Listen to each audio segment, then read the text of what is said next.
نہ یہ ہے کہ اس کا مشار الیہ بن رہا ہے۔ ایسے ہی اس کی ایک اور مثال قرآن مجید میں وَكُنْتَ أَنْتَ الرَّقِيبَ عَلَيْهِمْ، أَنْتَ الرَّقِيبَ عَلَيْهِمْ، اور ایسے ہی وَكُنَّا نَحْنُ الْوَارِثِينَ۔ اب اس نحن الوارثین میں نحن جو ہے ضمیر فصل ہے۔ یہاں پہ ایک بات جو سمجھنے والی ہے کہ ان تمام جگہوں میں یہ جو ضمیر فصل ہے اس کے ہم اعراب میں ترکیب میں کیسے کریں گے کہ یہ نحنو یا انتا یا ہوا جو ہے ترکیب میں کیسے، ایک تو یہ سیدھی سیدھی یہ کہہ دیا جاتا ہے کہ یہ ضمیر فصل ہے اور اس کا کوئی اعراب نہیں ہے، یعنی جیسے کہ یہ کہا جائے ان کان ھذا ھو الحق، کہ یہ جو ہوا ضمیر ہے یہ ضمیر فصل ہے، ھذا جو ہے کانا کا اسم ہے اور الحق جو ہے کانا کی خبر ہے۔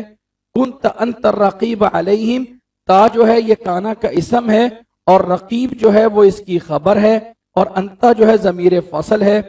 کنہ کا نون جو ہے یہ اس کا اسم ہے اور الوارثین خبر ہے اور نحنو جو ہے ضمیر فصل ہے۔ یہ اس کے اعراب میں جو ہے وہ لایا جاتا ہے کہ یہ ضمیر اعراب کے اندر فاعل مفعول مبتدا خبر ہونے میں کوئی حیثیت نہیں رکھ رہی ہوتی ہے۔ اور ایسے ہی کبھی کبھی ایسا بھی آ جاتا ہے، کبھی کبھی ایسا آ جاتا ہے جیسے کہ یہ مثال ہے تجدوہ عند اللہ ہوا خیرن، ہوا خیرن میں کبھی کبھی ایسا بھی ہو سکتا ہے کہ ضمیر فصل آ رہی ہے، یہ ضمیر فصل جو ہے اس کو لا محل لها من الاعراب، اور یہ جو لفظ خیر ہے تجدوہ کا مفعول ثانی بھی بن سکتا ہے، ہوا خیرن یہ منصوب اس لیے آ رہا ہے یہ پیچھے تجدوہ کا مفعول ثانی ہے، دوسرا مفعول ہے۔ ضمیر فصل جو ہے ہم عموماً اس کا قاعدہ اصول یہ ہے کہ وہ یہ بتانے کے لیے آتی ہے کہ بعد والی چیز خبر ہے، صفت نہیں ہے، لیکن کبھی ایسا ہو جاتا ہے کہ وہ خبر کی بجائے فی اصلی ہی خبر بن رہی ہو، فی نفسی ہی، یعنی جب ہم اس جملے سے نکال دیں اور ہوا خیرون کہیں تو تب جا کے وہ خبر بن رہا ہو، تو کبھی کبھار ایسی جگہ پہ بھی یہ ضمیر جو ہے وہ آ جاتی ہے۔ اب اس ضمیر فصل کی چند شرطیں ہیں اور چند اس کے فائدے ہیں جن کو ہم الگ الگ پوائنٹس میں جانتے ہیں۔ جی نمبر 1 یاد رکھ لیں، فصل کی جو شرطیں ہیں ان میں سے پہلی شرط اس چیز کے بارے میں ہے کہ جو اس سے پہلے آ رہی، فیما قبلہ، ضمیر فصل سے جو اسم پہلے آ رہا ہے پہلے ہم اس کی شرطیں گن رہے ہیں کہ اس کا مبتدا ہونا ضروری ہے موجودہ حالت میں یا اصلی حالت میں۔ اولئک هم المفلحون میں اولئک فی الواقع ابھی اس حال میں مبتدا ہے۔ کنت انت الرقیب علیہم میں تا جو ہے یہ اس وقت تو کانا کا جو ہے وہ اسم بن رہا ہے لیکن حقیقت میں یہ مبتدا ہے۔ تجدوہ عند اللہ ہوا خیرن، الشیء یعنی جو چیز تم اللہ کے پاس پا رہے ہو، ہوا خیرن اس سے پہلے جو چیز آ رہی ہے حقیقت میں جو ہے وہ مبتدا ہے۔ ان ترانی انا اقل منک مالا و ولدا، اس آیت میں ان ترانی نی جو ہے یہ اگرچہ یہاں پہ جو ہے مفعول ہے لیکن فی نفسی ہی یہ مبتدا ہے۔ وَيُشْتَرَطُ فِيمَا بَعْدَهُ أَمْرٌ، اور اس کے بعد جو اسم آ رہا ہے اس میں شرط یہ ہے کہ وہ جو ہے خبراً لمبتدا فی الحال او فی الاصل، کہ وہ پیچھے والی مبتدا کی خبر ہی بنتا ہو موجودہ حالت میں یا اصلی حالت میں۔ اور شرط ہے فی نفسی ہی امران، یہ جو ضمیر فصل ہے بذات خود اس کے اندر جو ہے وہ 2 شرطیں ہیں۔ پہلی شرط یہ ہے کہ اس کا صیغہ مرفوع ہونا لازمی ہے، صیغہ مرفوع یعنی مرفوع ضمیر ہونا لازمی ہے۔ زید ایاہ العالم یہ کہنا جو ہے وہ درست نہیں ہے۔ دوسری شرط یہ ہے کہ کنتو هو الفاصل، یہ جو کنتو اور ہوا یہ درست نہیں ہے، لازمی یہ کہ ہوا جو ہے کنتو انا الفاصل جو ہے یہ ہونا چاہیے، کنتو هو الفاصل جو ہے وہ نہیں کہہ سکتے ہیں۔ خلاصہ کلام اس بات کو یہاں سے سمجھے گا، جو باتیں میں نے سمجھائی ہیں جلدی میں۔ نمبر 1 ضمیر فصل ہوتی ہے، لائی جاتی ہے ایسی جگہ پہ جہاں پہلے مبتدا ہو اور بعد میں جو ہے وہ خبر آ رہا ہو، اور خبر جو ہے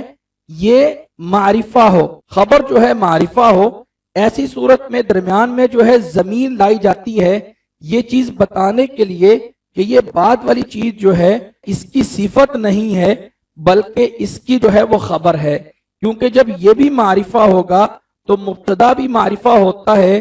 تو یہ ایسا لگتا ہے کہ آپس میں صفت موصوف نہ بن رہے ہوں، تو درمیان میں ایک ضمیر لائی جاتی ہے جو ضمیر ہی ہوتی ہے، اس کو جو ہے اس کا کوئی اعراب نہیں دیا جاتا کہ وہ بذات خود جو ہے مبتدا ہے یا کچھ ہے، اس کا کوئی اعراب میں جگہ نہیں ہوتی ہے، بلکہ صرف یہ بتانے کے لیے آ رہی ہوتی ہے کہ وہ ما بعد جو ہے خبر ہے، نہ یہ کہ صفت ہے۔ یہ ہے اس کی تعریف۔ اب اس سے جو پہلے مبتدا ہے، اس مبتدا کا مطلب یہ ہے کہ موجودہ حالت میں مبتدا ہو، جیسے کہ اولئک ہم المفلحون،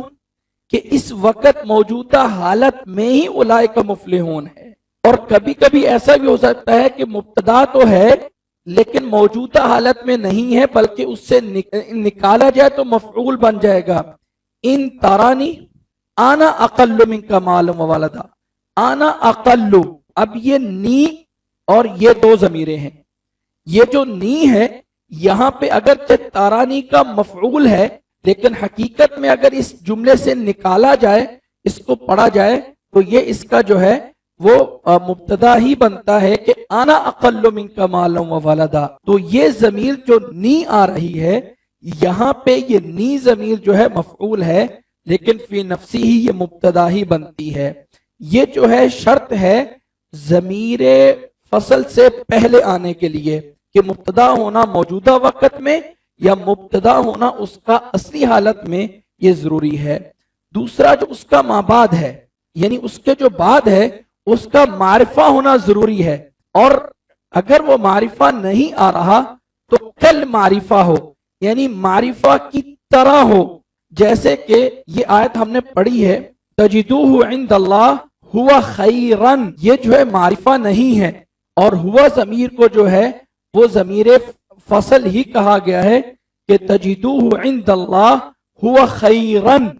یہ کبھی کبھار ایسا ہو سکتا ہے لیکن قاعدہ یہ ہے کہ اس کا معرفہ ہونا چاہیے۔ کبھی کبھار جب معرفہ کی طرح ہو، معرفہ کی طرح کا مطلب یہ ہے کل معرفہ، کہ ویسے تو وہ نکرہ ہی ہے لفظوں میں، لیکن اللہ کے پاس جو چیز ہے اس کے لیے اس معنی میں کہ مفہوم کے لحاظ سے اس کا جو ہے اکلوتا ہونا، پہچانا جانا ہوتا اور معروف ہونا ہو، تو ایسی جگہ پہ بھی ہوا ضمیر آ سکتی ہے کہ ماں بعد اس کا نکرہ ہے، لیکن وہ جو ہے اس کو کل معرفہ کہہ کے یہ ضمیر فصل یہاں پہ لائی جا سکتی ہے۔ یہ ہے اس کا بعد میں ہونا۔ ماں بعد کے اندر شرط یہ ہے کہ وہ جو ہے اس کا ماں بعد معرفہ ہو۔ آگے جو ضمیر فصل ہے بذات خود اس کے اندر دو شرطیں ہیں، نمبر ایک مرفوع ہو، مرفوع ضمیر ہو، نمبر دو کہ وہ پیچھے والی ضمیر کے مطابق ہو، کن تو ہوا نہ ہو بلکہ کن تو آنا ہو۔ پیچھے اگر متکلم کا لفظ ہے، متکلم ہے تو آگے بھی متکلم ہو، پہلے اگر مفرد ہے تو آگے بھی مفرد ہو، اولئک ہم المفلحون، پیچھے جو اگر ہے اولئک تو آگے بھی ہم ہی اسی کے مطابق آ رہا ہو۔ اس مطابقت سے مراد ایسی مطابقت نہیں ہے کہ جیسے ہم یوں کہہ لیں کہ اولئک ہم، اب اولئک تو خطاب کے لیے ہے، خطاب کے لیے ہے، اور ہم جو ہے یہ غائب کے لیے ہے، گویا کہ اولئک سے ہم مخاطب لے رہے ہیں اور ہم سے جو ہے وہ تو غائب کی ضمیر ہے، لیکن یاد رکھ لیں کہ اولئک خطاب ہے لیکن یہ ایسے لوگوں کے بارے میں ہے جو کہ غائب ہے۔ یہاں یہ مطابقت سمجھی جائے گی کہ ضمیر کا آپس میں ما قبل کے مطابق ہو اس انداز میں کہ جو مفہوم میں آ رہا ہے، جو معنی میں آ رہا ہے۔ اگر بظاہر لفظ پہ غور کریں تو اولئک کو اس انداز سے دیکھ لیں کہ یہ خطاب ہے اور ہم جو ہے وہ غائب ہے، تو یہ نہیں چلے گا، بلکہ یہ دیکھنا ہے کہ اولئک اگرچہ خطاب کے لیے ہے لیکن یہ انتا نہیں ہے سامنے ہو رہا، بلکہ اولائکا کہہ کے ان کا اشارہ کسی غائب کی طرف ہو رہا ہے، اولائکا غائب کی طرف اشارہ ہو رہا ہے، اس لیے جو ہے ضمیر مطابق آ رہی ہے۔ اور دوسرا اس میں غور کیا جائے تو ہم ضمیر کا جو مطابق ہونا ہے وہ الائی کے ہے، کاف ایک دوسری چیز ہے، اور جو اشارہ ہے وہ الائی ہے کہ وہ لوگ، بتایا اگرچہ آپ کو جا رہا ہے لیکن اشارہ ہے ان لوگوں کی طرف، جو اشارہ ہے یہ ہم ضمیر اس کے مطابق آ رہی ہے، تو یہ اسے کہتے ہیں ضمیر فصل۔ اس کے فائدے کیا ہیں؟ ایک ہے اس سے لفظی فائدہ ہوتا ہے اور ایک معنوی فائدہ ہوتا ہے۔ لفظی فائدہ یہ ہوتا ہے کہ یہ بات جان لی جائے، یہ بتانے کے لیے آتا ہے کہ ماں بعد اس کا خبر ہے، کوئی صفت یا کوئی اور تابع نہیں ہے۔ اور اس کے معنوی فائدے جو ہیں وہ دو ہیں۔ پہلا یہ ہوتا ہے کہ یہ تاکید کرنے کے لیے آتا ہے، تاکید کے لیے آتی ہے ضمیر، اولئک هم المفلحون، اس لیے ضمیر فصل کو اور تاکید کو جمع نہیں کیا جا سکتا۔ کبھی یہ نہیں کہا جا سکتا کہ زید نفسہ هو الفاضل، یعنی نفسہ تاکید لائی جائے اور پھر ہوا ضمیر بھی لائی جائے، تو ایسا کہنا جائز نہیں ہے۔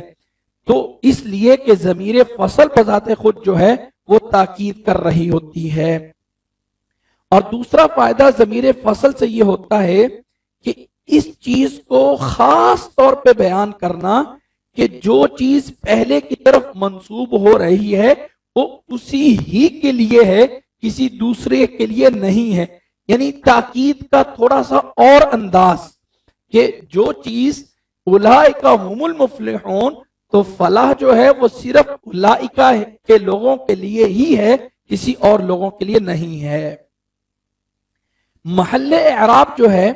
یعنی اس کو ہم اگر ترکیب کرنا چاہیں تو کس طرح کریں گے؟ ترکیب آسان سی بات پہلے بتائی گئی ہے کہ ضمیر فصل کو ضمیر فصل کہہ کے چھوڑ دیا جائے گا، اور اس کے آگے پیچھے والے جملے جو ہیں ان کو دیکھ لیا جائے گا، آگے پیچھے کے الفاظ کلمات کو، کہ جو وہ اعراب میں بن رہے ہوں۔ تا جو ہے وہ کانا کا اسم ہے اور رقیم جو کانا کی خبر ہے۔ نون جو ہے ان کننا نحن الغالبین میں، یہ جو ہے کانا کا اسم ہے اور الغالبین جو ہے اس کی خبر ہے، اور نحنو جو ہے وہ ضمیر فصل ہے۔ ہاں، اس میں ایک اور وجہ بھی بیان کی جاتی ہے کہ ایسا بھی ہو سکتا ہے کہ یہ کہہ دیا جائے، مثال کے طور پہ اولائکا، یہ کہہ دیا جائے کہ اولائکا مبتدا اول ہے اور ہم مبتدا ثانی ہے، اور مفلحون جو ہے وہ خبر ہے اس مبتدا کی، اس مبتدا کا آپس میں تعلق ہے، اور پھر یہ مبتدا خبر جملہ اسمیہ جو ہے یہ پورا کا پورا خبر ہے اس کی۔ کبھی کبھی یوں بھی کہہ دیا جاتا ہے، لیکن زیادہ جو قوی بات ہے وہ یہ ہے کہ اس کو ضمیر فصل کہہ کے جو ہے وہ چھوڑ دیا جاتا ہے، تاکہ یہ جس معنی کے لیے آئی ہے وہ آ رہا ہے۔ یہ ہے ہماری بات ضمیروں کے بارے میں، پہلی بات جو آج کے سبق میں کرنا چاہتا تھا۔ دوسری بات جو ضمیروں ہی کے متعلق ہے، اس بات کا جاننا بھی ضروری ہے کہ ضمیر فصل پوری ہو چکی ہے۔ آگے میں چل رہا ہوں، ایک عربی میں ضمیر شان ہوتی ہے، وہ بھی جاننا ضروری ہے۔ ضمیر شان اگر مذکر کی ہے تو ضمیر شان کہا جاتا ہے، اور اگر مؤنث کی ہے تو اسے ضمیر قصہ کہا جاتا ہے۔ ضمیر شان اور ضمیر قصہ، اگر جملے سے پہلے کوئی بھی غائب کی ضمیر آ رہی ہو اور مذکر کے لیے ہو تو اسے ضمیر شان کہا جاتا ہے۔ جیسے ہوا زید منطلق، یہ جیسے قرآن مجید میں ہے قل هو اللہ احد، هو اللہ احد میں پہلے جو ہے وہ غائب کی ضمیر آ رہی ہے، اور اگر وہ مؤنث کی ضمیر ہو، مؤنث ہو، فَإِنَّهَا لَا تَعْمَى الْأَبْصَارِ، سورۃ حج کی آیت نمبر 46 میں ہے فَإِنَّهَا، ہا یہ جو ہے لا تعمل ابصار، تو یہ جو ہے یہ ضمیر جو مؤنث کی ضمیر ہو تو اسے ضمیر قصہ کہا جاتا ہے۔ اچھا، اس ضمیر کا جاننا اس لیے ضروری ہے کہ اس کی اور دوسری ضمیروں میں فرق یہ ہے کہ اس ضمیر کا کوئی مرجع نہیں ہوتا، اس ضمیر کا پیچھے لوٹنا کسی کی طرف ایسا نہیں ہوتا۔ ضمیر شان یہ ضمیر قصہ میں مثلا قل هو اللہ احد، قل هو اللہ احد، اب یہ لفظ اللہ کی طرف، بات کی طرف تو ضمیر لوٹتی ہی نہیں ہے اور اس کا پیچھے کوئی مرجع نہیں ہے، اس لیے ضمیر شان ہے، اس کا کوئی مرجع ہوتا ہی نہیں ہے۔ کبھی ایسا ہوتا ہے کہ ذہن میں کوئی مراد ہو سکتی ہے اور ذہن میں کوئی مراد ہو سکتی ہے لیکن کلام کے اندر اس کا پیچھے کوئی مرجع نہیں ہوتا، نہ ہی ضمیر مؤنث کی ہو یا ضمیر مذکر کی ہو، اور بعد والا جو جملہ ہے وہ اس کی تفسیر کر رہا ہوتا ہے۔ اور اس ضمیر شان یا قصہ کو حذف جو ہے وہ بہت کم کیا جاتا ہے اور ہمیشہ اس کا استعمال ہوتا ہے کسی ایسی چیز کے ساتھ کہ جس کو تعظیم دینا ہو، بڑا بنانا ہو، اور یہ ضمیر جو ہے بارز متصل بھی ہو سکتی ہے، انہو من یتقی ویصبر، کہ ہو ضمیر جو ہے یہاں پہ انہو یہ ضمیر متصل بھی ہے اور بارز بھی ہے، یہ بھی ہو سکتی ہے، اور بارز منفصل بھی ہو سکتی ہے جیسے هو اللہ احد، اور اس کا حذف ہونا واجب ہو جاتا ہے ان مفتوحہ کے ساتھ، وآخر دعوانا ان الحمد للہ رب العالمین، اگر ان مفتوحہ کے ساتھ آ جائے وآخر دعوانا انہو الحمد للہ رب العالمین، یہاں پہ انہو ہے، یعنی یہ ضمیر بارز متصل بھی آ سکتی ہے اور یہ جو ہے حذف ہو جاتی ہے ان مفتوحہ کے ساتھ، ان مفتوحہ جو کہ مخففہ ہو، یعنی انا کی بجائے ان اسے کیا ہو، مخففہ کیا ہوا ہو، اس کے ساتھ ہو ضمیر شان جو ہے وہ محذوف ہونا لازم ہوتا ہے، جیسے کہ ہے وآخر دعوانا ان الحمد للہ رب العالمین، اصل میں ہے انہو الحمد للہ رب العالمین۔ یہاں پہ ہماری اس ضمیر کی بات بھی پوری ہوتی ہے۔ خلاصہ اس بات کا یہ ہے کہ ضمیر کی باتیں ہم نے جانی ہیں تو اس میں سے ضمیر فصل کا ذکر کرنا ضروری تھا، اور آگے ایک ضمیر کی صفاتی لحاظ سے یہ قسم ہوتی ہے کہ وہ ضمیر شان یا قصہ ہے، مذکر کی ہے تو ضمیر شان، مؤنث کی ہے تو ضمیر قصہ کہلاتی ہے، جب جملے سے پہلے آ رہی ہو، اس کا کوئی مرجع نہ ہو، اس کا کوئی مرجع نہ ہو، ضمیر بارز متصل بھی آ سکتی ہے، بارز منفصل بھی آ سکتی ہے، اور ان مفتوحہ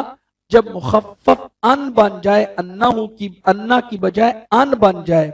یعنی یہ جو انا ہے کبھی کبھی یہ ان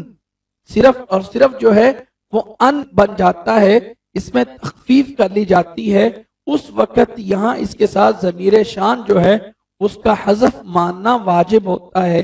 جیسے کہ ہے وآخر دعوانا ان الحمد للہ رب العالمین۔ یہاں آ کے ہم اپنی بات پوری کر لیتے ہیں۔ ایاک نعبد و ایاک نستعین میں ضمیر کی بات تقریباً پوری ہو جاتی ہے، اور باقی ڈیٹیل جو ہے وہ ضمائر کے بارے میں ہم نے گزشتہ کلاس میں جان لی تھی۔ اچھا، اس میں دو آسان سی باتیں ہیں، نعبد، لیکن چونکہ ذکر کرنا ضروری ہے، نعبد صیغہ کون سا ہے؟ یہ تو تقریباً سب کو پتا ہوگا کہ مضارع ہے اور متکلم کا صیغہ ہے، اور باب کون ہے؟ باب جو ہے ناصر ینصر سے ہے، ثلاثی مجرد سے ہے، حروف اصلی جو ہیں اس کے عین با دال ہیں، یہ آسان سی بات ہے۔ نستعین، یہ صیغہ کون سا ہے؟ یہ بھی سیم اسی طرح ہے، جمع متکلم کا صیغہ ہے، فعل مضارع معروف ہے، اور باب اس کا کون سا ہے؟ باب استفعال، ثلاثی مجرد سے ہے یا مزید فی سے ہے؟ یہ ثلاثی مزید فی سے ہے، اور اس کے حروف اصلی کون کون سے ہیں؟ عین، واو اور نون۔ اب یہ نستعینو اصل میں کیا تھا؟ واو کو اگر ہم کریں، یا کو اگر ہم واو کریں، نستعیو، یہ اصل میں اگر واو کر دی جائے تو یوں بن جائے گا نستعیونو، اصل میں کیسے تھا یہ صیغہ؟ نستعیونو، یہ یوں تھا۔ اب یہ ہے کہ واو اور یا اگر ساکن آ جائیں، واو اور یا ساکن ہو تو ان کو ما قبل کی حرکت، یعنی پیچھے جو عین کی حرکت ہے اس کے مطابق بدل دیا جاتا ہے۔ اب یہاں پہ واو جو ہے یہ چونکہ اس سے پیچھے کسرہ آ رہا ہے اس واو کو یا کر دیا گیا اور بن گیا نستعینو. اصل میں واو تھی کیونکہ حروف اصلی جو ہیں وہ اس کے ہیں عین واو نون. تو جو یا ہے جو واو ہے اس کو یا میں بدلا ہوا ہے اور صیغہ جو ہے وہ جمع متکلم کا ہے باب استفعال سے ہے اور مزید فی سے ہے ثلاثی مزید فی سے ہے. یہ بات تو واضح ہے اور آسان سی ہیں جو انشاءاللہ تعالی ہمیں سمجھ آ گئی ہیں. ایک اور باتیں سمجھنے والی ہیں اسی آیت کے بارے میں جس آیت پہ ہم پہنچے ہوئے ہیں ایاک نعبد و ایاک نستعین. اگر ہم غور کریں پیچھے سے تو بات آ رہی ہے الحمدللہ رب العالمین الرحمن الرحیم مالک یوم الدین. اب ذرا غور کیجئے شروع سے لے کے مالک یوم الدین تک تو یہ بات حاضر کی ہو رہی ہے یا غائب کی ہو رہی ہے؟ کہ ایک ہوتا ہے زید اور ایک ہوتا ہے انتا. ان میں سے دونوں جو ہیں مثلا میں کہتا ہوں زید فاضل اور انتا فاضل. اب کیا زید جب میں فاضل کہہ رہا ہوں تو یہ اس وقت کہہ رہا ہوں جب وہ غائب ہے اور جب میں ضمیر استعمال کر رہا ہوں تو گویا کہ میں اس کو مخاطب کر رہا ہوں. ٹھیک ہے. جب میں اسے کہتا ہوں زید فاضل تو اب وہ جو غائب ہے اور جب میں کہتا ہوں انت فاضل تو اب وہ جو ہے حاضر ہے موجود ہے. یہ ہے فرق زید فاضل اور انت فاضل میں یہ چیز سمجھنے والی. اب جب ہم کہہ رہے ہیں الحمدللہ نام لے رہے ہیں اس میں کوئی شک نہیں کہ اللہ کی ذات جو ہے عرش پر ہے اپنی قدرت کاملہ کے ساتھ جو ہے قدرت کے لحاظ سے وہ حاضر یا ناظر ہے. لیکن جب ہم کہہ رہے ہیں الفاظ استعمال کر رہے ہیں الحمدللہ رب العالمین تو گویا کہ الفاظ کلام غائب کے لیے ہے یا حاضر کے لیے ہے؟ ہم یہ تو نہیں کہہ رہے الحمدللہ نہیں بلکہ ہم کیا کہہ رہے ہیں الحمدللہ رب العالمین. تمام تعریفیں اس اللہ کے لیے ہیں جو کہ رب العالمین ہے جو کہ الرحمن الرحیم ہے جو کہ مالک یوم الدین ہے. کلام چل رہا ہے غائب سے اور فوراً پلٹ کے آ جاتا ہے خطاب کی طرف اور شروع ہو جاتا ہے ایاک نعبد. اب جب ہم نے بولا ایاک نعبد تو یہ مخاطب ہو گیا یا غائب ہو گیا؟ پہلے ہے صفات غائب کے لحاظ سے الحمدللہ رب العالمین الرحمن الرحیم مالک یوم الدین. اسے بلاغت میں التفات کہا جاتا ہے. بلاغت میں یہ جو ہے کلام کے اندر تنوع پیدا کرنے کے لیے یہ اسلوب آتا ہے اور اس اسلوب کو التفات کہا جاتا ہے. جی قرآن مجید میں بہت سی جگہوں پہ ایسا آتا ہے کہ غائب کی بات چلتے چلتے اچانک حاضر کی بات آ جاتی ہے یا حاضر کی بات چلتے چلتے اچانک غائب کی بات آ جاتی ہے. تو یہ اس کو عربی میں بلاغت میں التفات کہا جاتا ہے اور یہ کلام میں تنوع پیدا کرنے کے لیے آتا ہے خوبصورتی پیدا کرنے کے لیے آتا ہے. اس سے کلام خوبصورت ہو جاتی ہے جب اس میں کلام میں التفات پایا جائے. دوسری بات جو آگے ہم نے سمجھنی ہے وہ یہ ہے یہ بتائیے گا کہ ایاک نعبد و ایاک نستعین میں دو ضمیریں ہیں. ان دونوں ضمیروں کا مرجع کیا ہے؟ الحمدللہ رب العالمین الرحمن الرحیم مالک یوم الدین ایاک نعبد و ایاک نستعین میں دو ضمیریں آ رہی ہیں. ان دونوں کا مرجع کیا ہے؟ ایک ہے ایاک نعبد میں اور ایک ہے ایاک نستعین میں. ایاک نستعین میں دونوں کا مرجع کیا ہے؟ الحمدللہ میں جو لفظ اللہ ہے کیا یہ مرجع ہے؟ اجتہادی بات ہے کوئی ایسا نہیں ہے کہ اس کے پیچھے کوئی بہت بڑے دلائل ہیں. تو اس میں اگر بلاغت میں آتے ہیں تو اس وقت غور کیجئے گا معنی پہ. اس میں ہے عبودیت نعبدو اس میں ہے عبادت اور اس میں ہے استعانت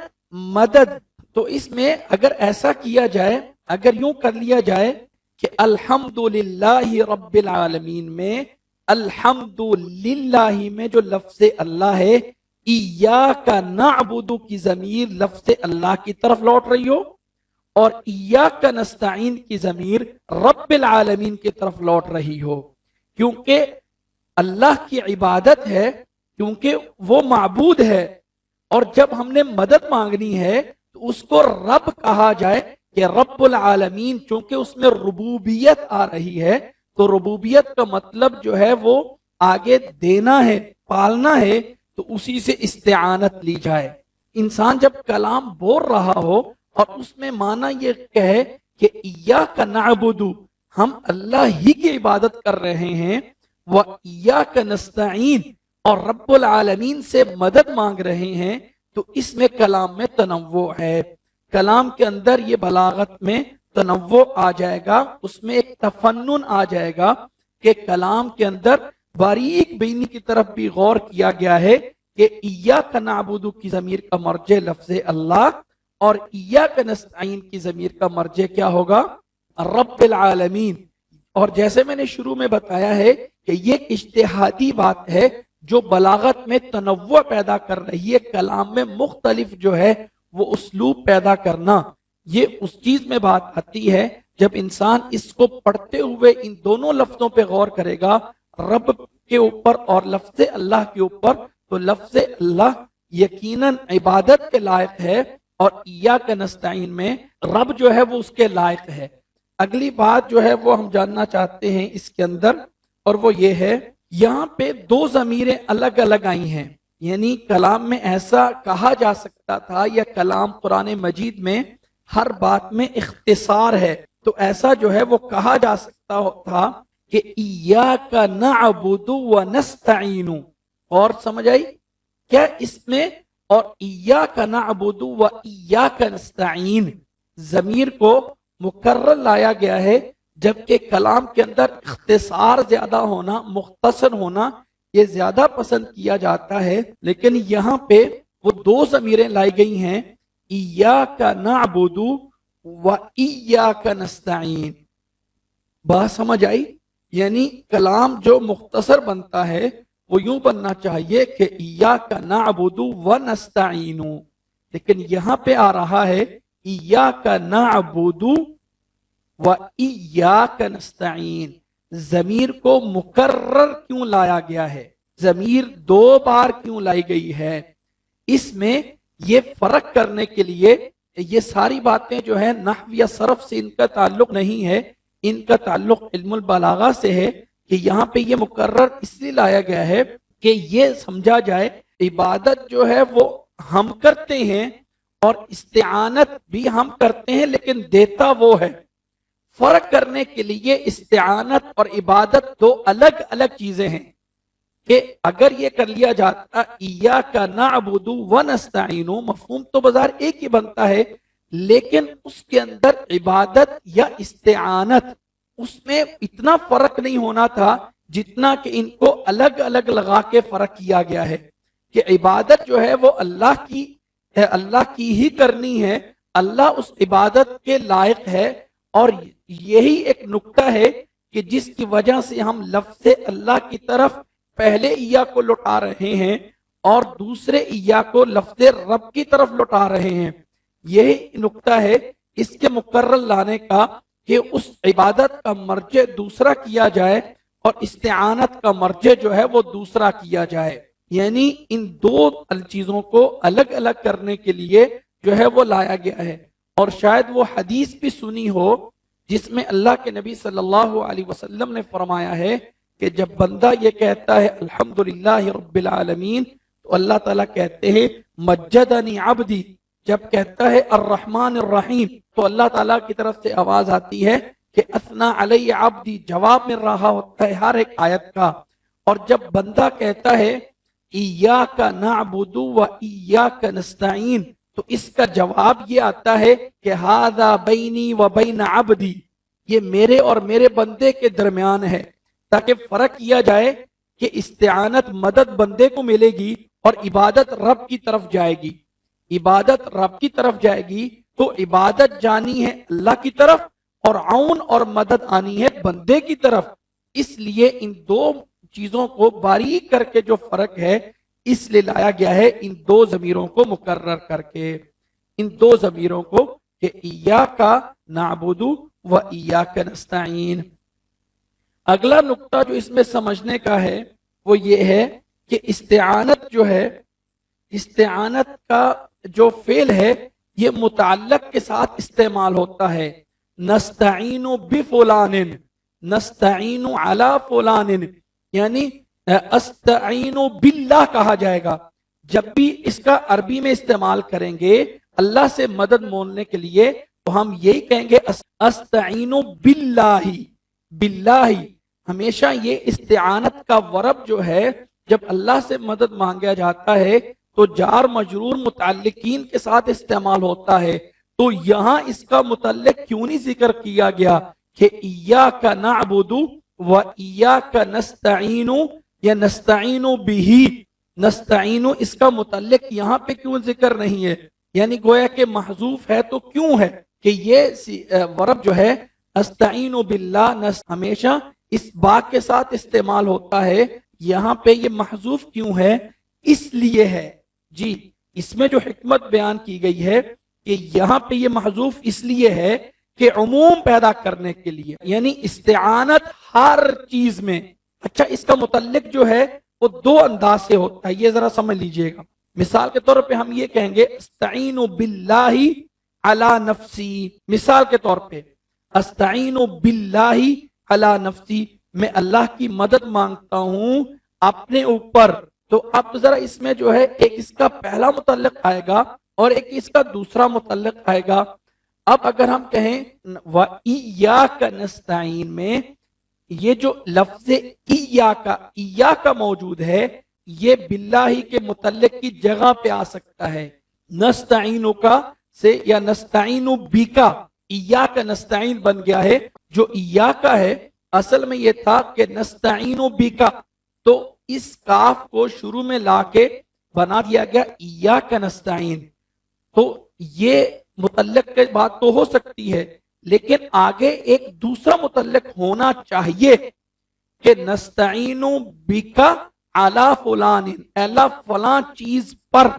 وہ جو علی کے ساتھ آنا تھا اس کا متعلق وہ عموم کی وجہ سے ہر چیز میں جو ہے ہم تجھ سے مدد مانگتے ہیں، اس لیے دوسرے متعلق کا ذکر یہاں پہ نہیں ہے. پہلا متعلق جو ہے اس کی جگہ پہ ایاک بعد میں تھا، پہلے کر دیا گیا تو حرف جر جو ہے وہ اٹھا دیا گیا. اور جو دوسرا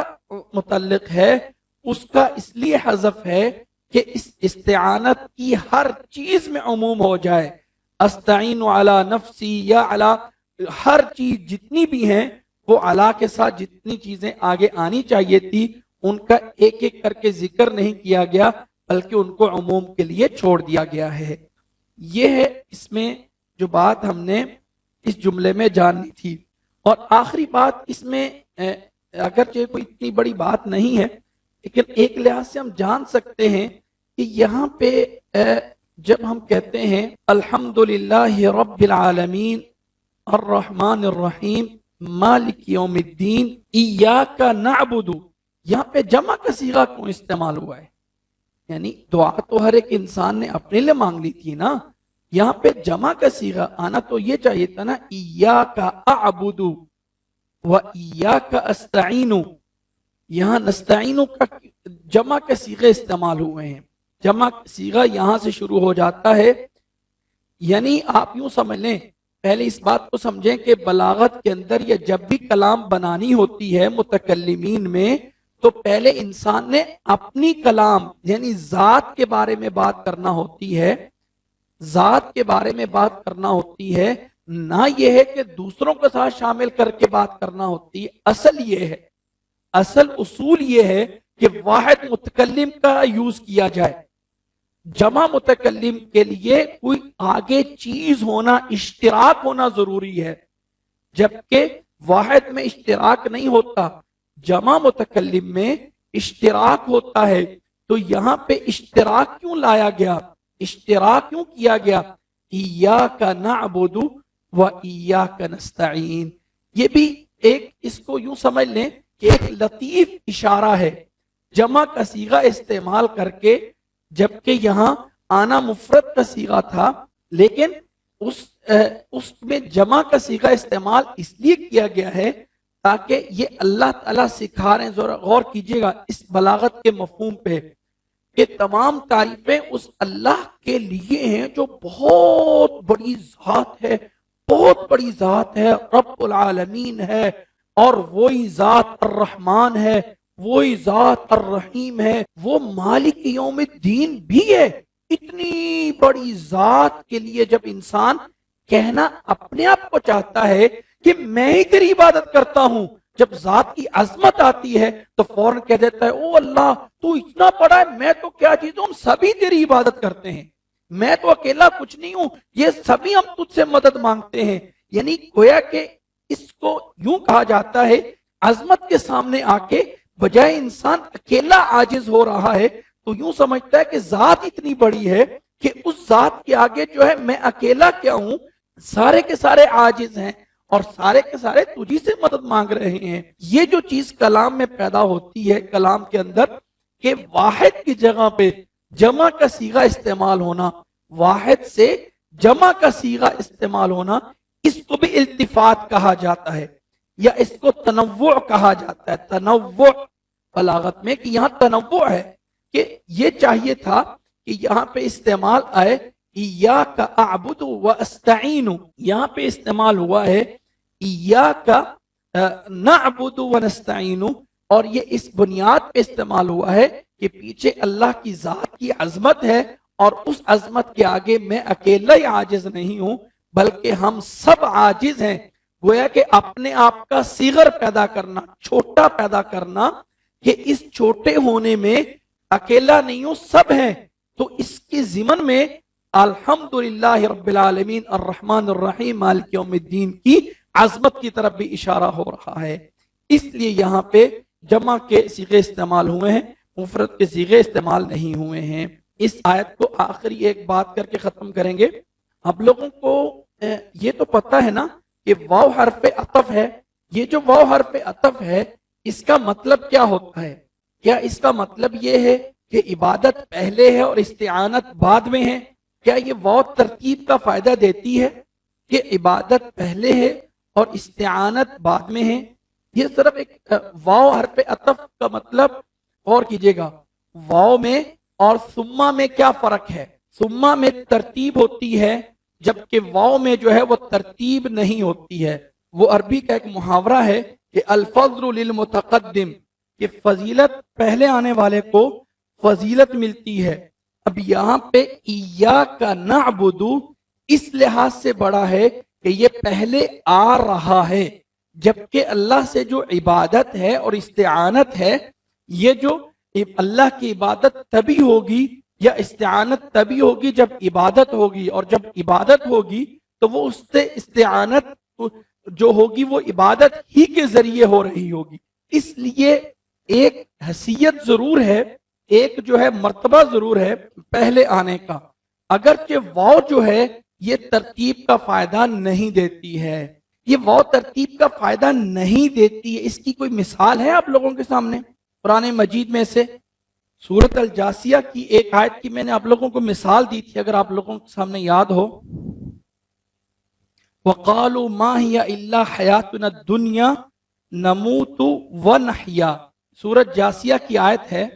یہ 24 ہے جی. اس پہ ذرا غور کیجئے گا، سورۃ الجاسیہ کی آیت نمبر پہ،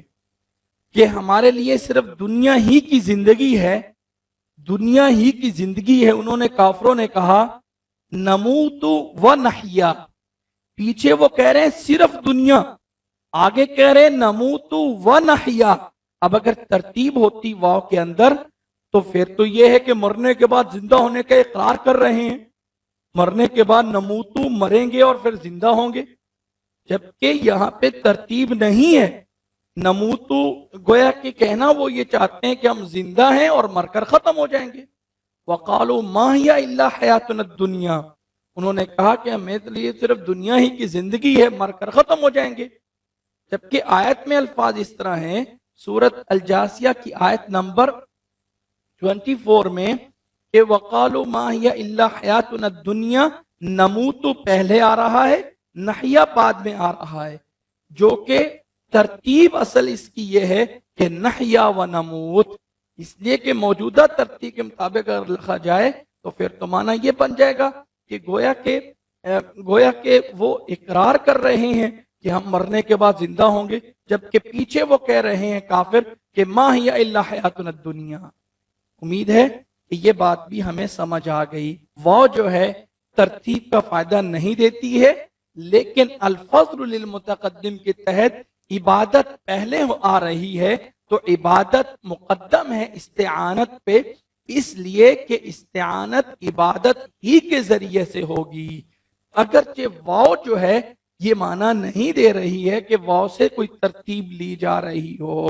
اور واو جو ہے یہ ترتیب کے لیے نہیں ہوتی ہے، جیسے کہ آیت میں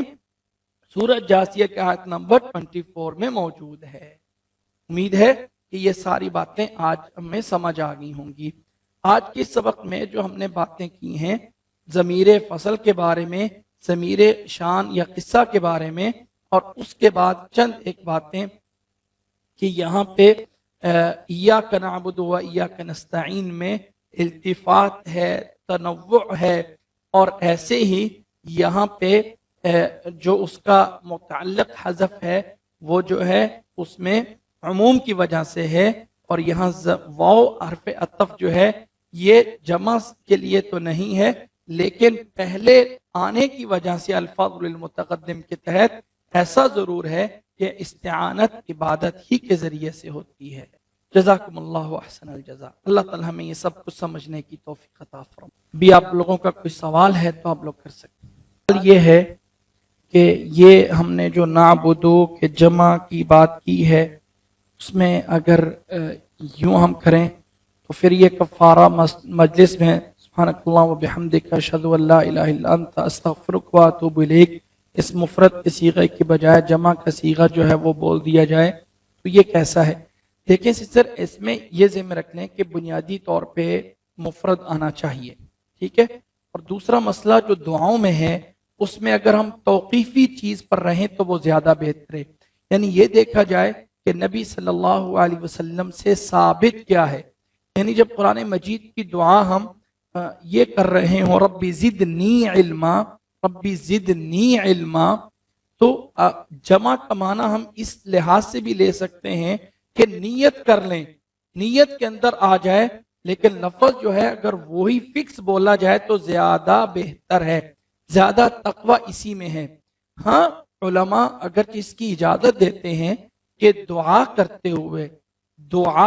ہوئے اگر آپ دوسروں کو شامل کر لیں تو یہ ایک الگ بہتر ہے، اس بنیاد پہ نستغفرک و نتوب الیک یعنی کہہ سکتے ہیں،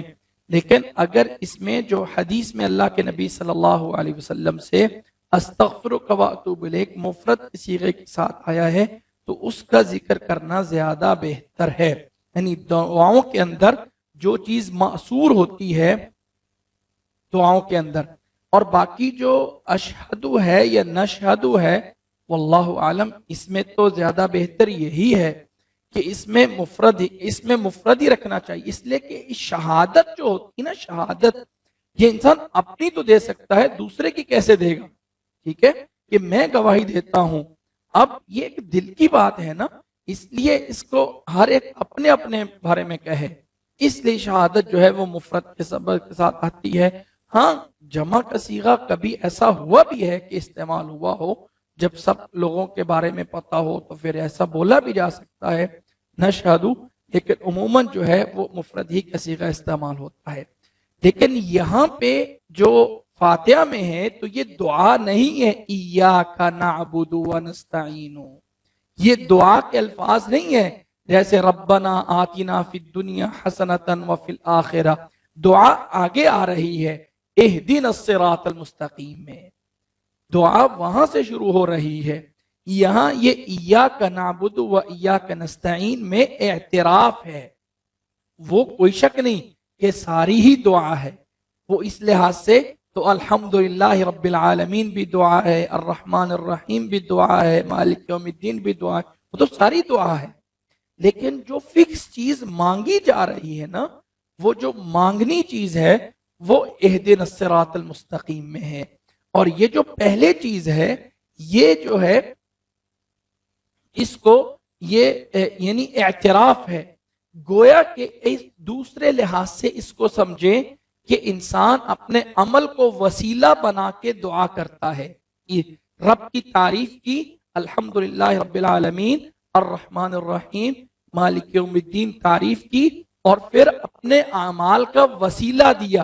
کہ ایاک نعبد و ایاک نستعین، اور اس وسیلے کو بنیاد بنا کے رب کی تعریف کے بعد پھر اللہ تعالیٰ سے ہدایت مانگی، اہدنا الصراط المستقیم اہدنا۔ تو یہ جو ایاک نعبد و ایاک نستعین ہے جی، ایاک نعبد و ایاک نستعین، ہم تیری ہی عبادت کرتے ہیں، تجھ ہی سے مدد مانگتے ہیں، اس لیے اس کی وجہ سے، اس کی وسیلے سے ہمیں سیدھے راستے کی ہدایت دے دے۔ تو ترتیب اصل میں یوں ہے۔ تو یہاں پہ جو اقرار کرنا ہے نا جمع کے صیغے کے ساتھ، اس کا تھوڑا سا اور پہلو ہے۔ وہ والا پہلو ربنا آتنا فی الدنیا حسنہ وفی الآخرۃ حسنہ، وہ دعاؤں والا پہلو سے ہٹ کے تھوڑا سا ہے کہ اس رب کی ذات کے سامنے آ کے انسان گویا کہ یہ کہہ رہا ہے کہ اللہ سبھی تیرے بندے ہیں، سبھی تیرے عبادت کرتے ہیں، سب تیرے آگے عاجز ہیں۔ اس اپنے آپ کی یعنی صغر پن کو، چھوٹے پن کو ظاہر کرنے کے لیے سب جمع کا صیغہ استعمال ہو گیا ہے۔ جزاکم اللہ حسنا، امید ہے کہ بات سمجھ آ گئی۔ پہلا سوال یہ ہے کہ ہم جب کہتے ہیں ایاک نعبد میں، ایاک نعبد میں، کہ ایا کی ضمیر کا مرجع اللہ کی طرف ہے، اور ایاک نستعین کی ضمیر کا مرجع جو ہے وہ استعانت کی طرف ہے۔ تو یہ جب بات میں نے کی ہے، یعنی ان کا سوال یہ ہے کہ اگر ہم یہ الگ الگ لوٹا رہے ہیں تو سوچا تو جا سکتا ہے، لیکن جب پیچھے جملہ یہ ہے کہ جملے کی بنیاد ہے للہ پہ، الحمدللہ، آگے تو تمام للہ کی صفات ہیں، آگے تو للہ کی صفات ہیں۔ یعنی جب ہم کہتے ہیں مثال کے طور پہ کتاب جمیل، جی کتاب جمیل، اور اس جمیل کے بعد کوئی بات بھی بار بار ہم ذکر کر رہے ہوتے ہیں، کتاب جمیل جو بھی کہہ دیں، تو ان تمام احکامات کے لاگو ہونے کی جگہ جو ہے وہ کتاب ہونا چاہیے۔ یعنی گویا کہ یہاں اگر غور کے دیکھیں کہ الحمدللہ رب العالمین الرحمن الرحیم مالک یوم الدین کی ساری کلام تو اللہ پہ منحصر ہو رہی ہے، اور اللہ کے بارے میں ہم نے یہ اپنا بیان دیا ہے کہ الحمد، تمام تعریفیں اس کے لیے ہیں۔ آگے تو اس کا تعارف ہے اللہ کا، تو آگے ضمیر دونوں اللہ کی طرف ہی لوٹنی چاہیے، نہ یہ کہ رب کی طرف۔ جی یہ ہے ان کا سوال۔ تو اس کا جواب یہ ہے، غور کیجئے گا، دیکھیں میں نے یہ بات شروع کرنے سے پہلے یہ کہا ہے کہ یہ ایک اجتہادی مسئلہ ہے، ٹھیک ہے، یہ ایک اجتہادی پوائنٹ ہے، نہ یہ ہے کہ اس کے پیچھے کوئی دلیل ہے، صرف کلام کے اندر جو ہے یہ وہ خوبصورتی پیدا کرنے کے لیے، تاکہ جب انسان کو پتہ تو ہے یقیناً کہ اللہ ہی ہے جو رب العالمین ہے، جو الرحمن ہے، جو الرحیم ہے، جو مالک یوم الدین ہے، لیکن اگر ایک انسان نے ذہن میں لانے کی بات ہوتی ہے، ذہن میں لانے کی بات ہوتی ہے جس کو ہم مرجع کہتے ہیں، تو وہ ذہنی اعتبار سے کیا چیز سوچے؟ اس میں کوئی شک نہیں کہ رب سے مراد بھی اللہ ہی ہے، جی اللہ ہی رب ہے، کوئی اور نہیں ہے۔ اگر انسان اس طرح سوچ لے، اپنی سوچ میں لے کے آئے کہ ایاک نعبد میں براہ راست اللہ ذہن میں آ رہا ہو، اور ایاک نستعین میں اللہ تعالی رب ہونے کے لحاظ سے نظر آ رہا ہو، تو اس میں صرف یہ نہیں ہے کہ اس کے پیچھے کوئی لازمی ایسا کیا جائے، صرف یہ ہے کہ کلام کے اندر وہ بلاغت اور خوبصورتی لانے کے لیے اگر ایسا کر لیا جائے تو بہتر ہے۔ لیکن میں نے ساتھ یہ بھی کہا ہے کہ یہ ایک اجتہادی بات ہے بلاغت میں، نہ یہ کہ ہم اس کو ایسا کرنے پہ لازم ہیں۔ جی امید ہے کہ یہ بات سمجھ آ گئی۔ دوسری بات یہ ہے، دوسرا سوال یہ تھا کہ جب ہم یہاں جمع کا صیغہ استعمال کرتے ہیں، ایاک نعبد جمع کا صیغہ استعمال ہوا ہے، تو کیوں نہ ہو کہ بجائے ہم یہ لیں کہ اس سے مراد انسان عاجزی انکساری کر رہا ہے، بلکہ یہ مراد لیں حسن ظن رکھتے ہوئے کہ سبھی لوگ اللہ کی عبادت کرتے ہیں، جتنے بھی مومن ہیں، مسلمان ہیں جو ہیں، وہ سبھی ان کے حسن ظن کے ساتھ کہ وہ سب تیری ہی مدد مانگتے ہیں اور تجھی سے تیری ہی عبادت کرتے ہیں۔ سر یہ معنی بھی ہو سکتا ہے، اس میں کوئی شک نہیں کہ ہو سکتا ہے، لیکن اصل جو بات بتانا مقصود یہ ہے کہ اسلوب بیان کیسے چل رہا ہے۔ اسلوب بیان عظمت کے آگے جمع کا صیغہ، جبکہ عظمت کے آگے تو انسان چھوٹا صیغہ استعمال کرتا ہے، یہاں عظمت کے آگے یعنی اس کو یوں کہہ لیں، اب یہ کچھ بلاغت کی باتیں ایسی ہوتی ہیں کہ جو عبارات میں تو آ رہی ہوتی ہیں لیکن ان کو الفاظ دینا بعض دفعہ مشکل ہو جاتا ہے کہ پیچھے عظمت آئی اور بہت بڑی کبریائی آئی اور پھر انسان نے کہہ دیا کہ ایاک نعبد، اس میں کوئی شک نہیں کہ وہ اس نے ظن رکھ کے سب کو شامل کر رہا ہے، لیکن کیوں کر رہا ہے؟ اس لیے کہ وہ ذات ایسی ہے کہ سارے لوگ اگر نہیں کر رہے تو ان کو کرنا بھی یہی چاہیے، کرنا بھی یہی چاہیے۔ ایک دوسرا بھی یہاں پہ مفہوم نکل رہا ہے جو ابھی ابھی میرے ذہن میں آ رہا ہے، وہ یہ ہے کہ یہ خبر ہے، ایاک نعبد و ایاک نستعین، یہ خبر ہے نا، جملہ خبریہ ہے، لیکن یہ خبر بمعنی انشاء، خبر بمعنی انشاء ضمنن کہ ایاک نعبد و ایاک نستعین، ہم تیری ہی عبادت کرتے ہیں، تجھ ہی سے مدد مانگتے ہیں، اور اگر کوئی نہیں کر رہا تو اسے کرنا چاہیے، اس لیے کہ اللہ کی ذات اصل مالک رب الہ سب کچھ وہی ہے، تو اس لیے سب کو کرنی چاہیے اسی کی عبادت اور اسی ہی سے مدد لینی چاہیے۔ تو یہ مفہوم، اس سارے مفاہیم جو ہے یہاں آ کے جمع ہوتے ہیں، اسی لیے تو کہا جاتا ہے کہ یہ قرآن مجید کی تفاسیر ہوتی رہیں گی، قیامت کی دیواریں آ جائیں گی، لیکن پھر بھی کوئی انسان یہ نہیں کہہ سکتا کہ میری بات جو ہے بالکل ختم ہے اور اس کے بعد کوئی اور بات ہو ہی نہیں سکتا۔ سوال یہ ہے کہ نحوی لحاظ سے جب ہم ترکیب کر رہے ہیں ظاہراً کلام کی، تو اس وقت ایاکا کی ضمیر کا اگر ہم مرجع جو ہے لفظ اللہ ہی کو بنا لیں تو ایسا ہے، بالکل صحیح ہے،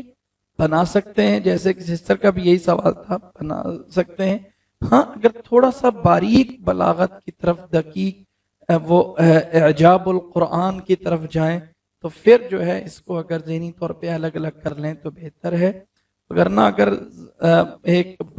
یعنی جس کو ابتدائی لیول کہیں یا جو بھی کہیں تو اس میں تو آپ اس کو بنا سکتے ہیں کہ یعنی لفظ اللہ جو ہے اسی کی طرف جو ہے دونوں ضمیریں لوٹ رہی ہیں۔ جی ایسے سسٹر جنہوں نے پہلے سوال کیا تھا ان کا ایک سوال میں اس کا ایک اور لحاظ سے بھی جواب دینا چاہتا ہوں۔